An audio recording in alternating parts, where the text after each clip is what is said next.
Hey everyone, welcome back to the channel. Today we're going to be cleaning this Forge intake air filter. There's not a lot of info on this. Forge has been out of the cleaning kit for like 2 years. So I'm going to show you what I bought to clean this. I'm going to go through the whole process of cleaning it. I absolutely love this intake. I probably have said this in every single video how I still absolutely love this thing. But it's a little disappointing with the customer service with Forge. I actually emailed them probably a year ago asking about the kit, when it'd be back in, and never got a response.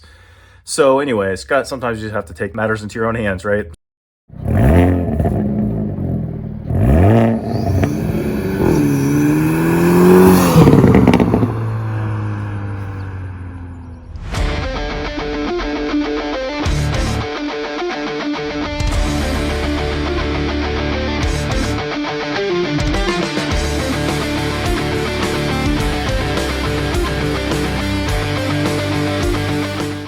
And here is the filter off the car. Let me just look inside. It's kind of hard to tell. It is cold outside right now, so it's not going to be fun doing this outside when it's kind of chilly. But now I'm going to show you what I bought to clean this. So this is Maxima Racing Oils, and you can see air filter cleaner, cleans foam and fabric air filters. And then this is the actual spray-on oil for this. So this is pretty much what you would get from Forge, but a much cheaper price and a much bigger quantity. This I got off of Amazon. I think it was like $25. I'll put the exact amount in the video because I am old and can't remember how much I pay for things. And we're just going to start spraying it.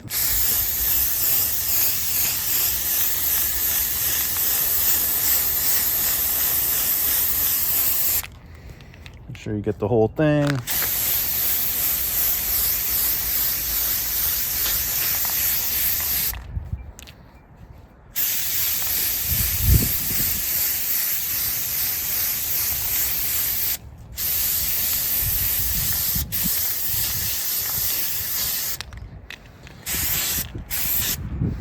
Also said to get the inside, so we're going to do that in a second.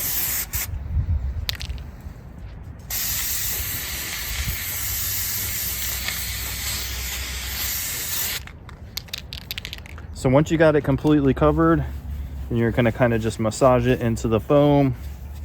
It said it takes about 45 to 60 seconds to kind of like do its full thing, to break up all the dirt.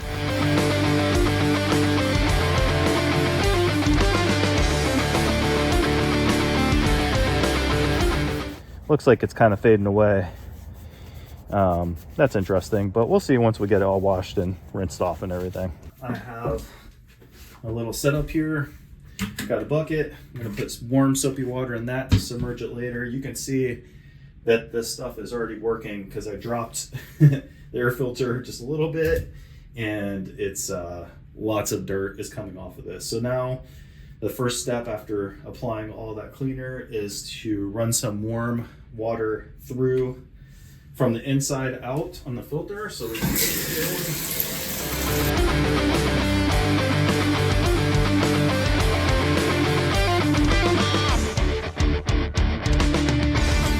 We're going to let this drain out so I can see, because I can't tell right now if it's still dirty water coming out or if it's clean water. It's hard to tell because there's so much dirty water in the tub right now.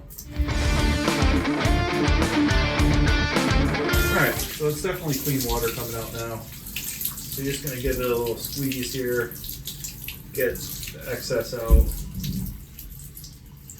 And then the next step is we're going to put some warm soapy water in that bucket, and we're going to actually submerge this down into the bucket.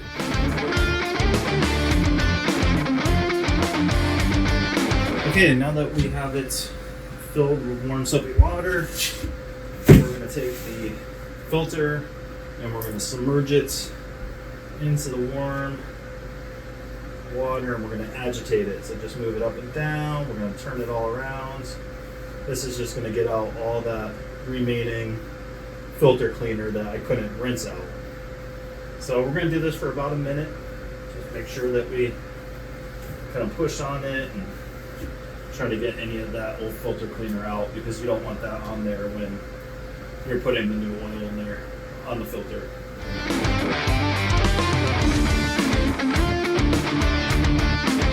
That's probably good. Take this out. Oh, you can see that's not good. So it's separated a little bit there. So a little worried about that. Interesting. Well, that's kind of a problem, guys, because now that's not sealed. So, what do I do now? Alright, well, see, these kind of things happen. That's why I'm doing this video. So, that is a little concerning. I think what I'm going to do is probably just temporarily, temporarily glue this. I have to make sure I use a glue that's not going to come off and cause any issues. But that I definitely don't like. So I'm either going to have to replace this filter or buy a completely different kind of filter, which is something that I did have in mind before I started this cleaning process. So I'm going to take a little closer look at this and we'll see what we're going to do. Alright guys, so this is definitely separated. I'm going to have to glue it. It's my only option right now. But I'm going to continue with this process just to get this thing clean. So now we're going to rinse this thing with warm water from the inside again and get out any remaining cleaner, which I think it should be pretty much done.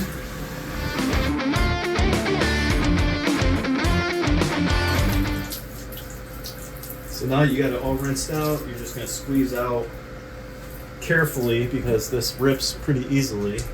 Squeeze out the remaining water out of that foam.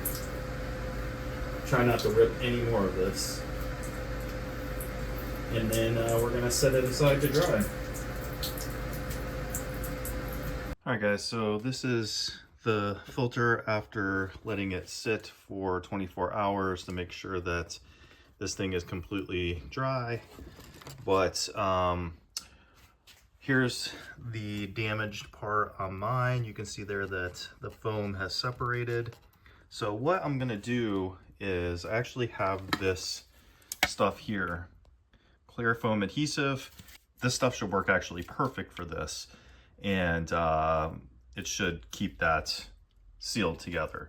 Let me get this fixed up. I'm going to show you how to oil it, and then we're going to get this put back on, and I'll give you my final thoughts. We're going to cover it with the oil now.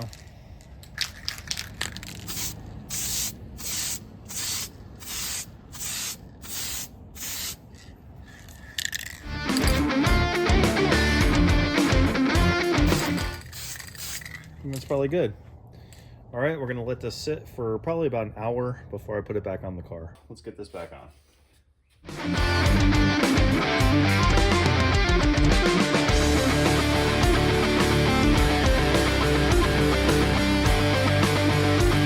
Hey guys, all right, so it's been a couple days later. Forge filter's all cleaned. I'm gonna give you my final impressions of the whole cleaning process. Is it worth it? Should I just replace this thing with a different filter so I don't have to deal with it? Kind of like what went wrong with mine, what I would suggest that you do different or, you know, in addition. So let me get this turned around and so I can show you my first kind of thought on how things went. All right, so what I'm talking about for the first thing that kind of just, I don't know, it doesn't annoy me, but it's a little is you can see that the Forge writing there is barely legible now. There you go. I guess that's not a huge deal, but I kind of wish it just completely went away instead of leaving like this shadow.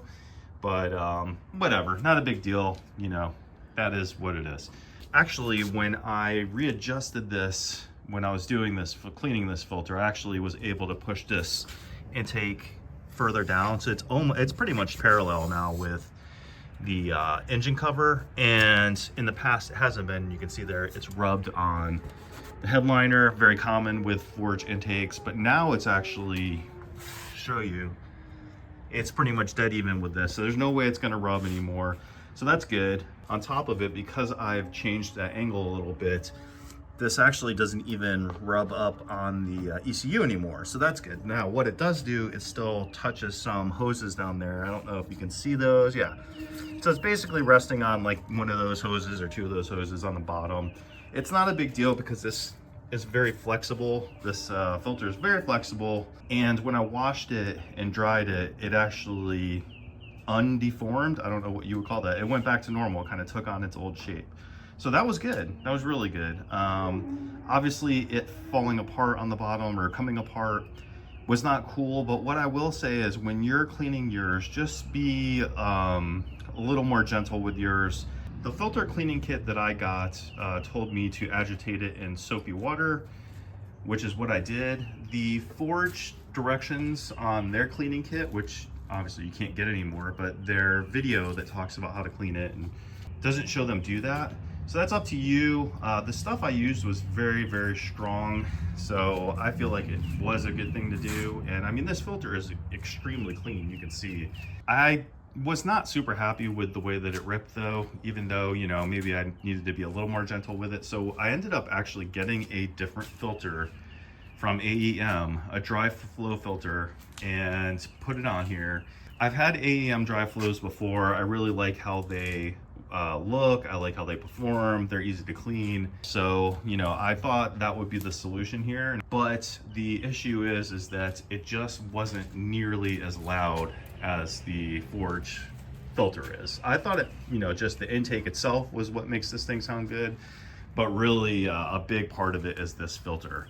So you get that whooshing sound. I mean, it sounds like a big turbo, and I just wasn't hearing that with the AEM. So I decided, you know, it's worth going through the hassle of cleaning this thing every, you know, 15-20,000 miles and you know, have it sound the way it does, because it just is the absolute best sounding intake. So all right, I'm wrapping it up. That's it. Peace out.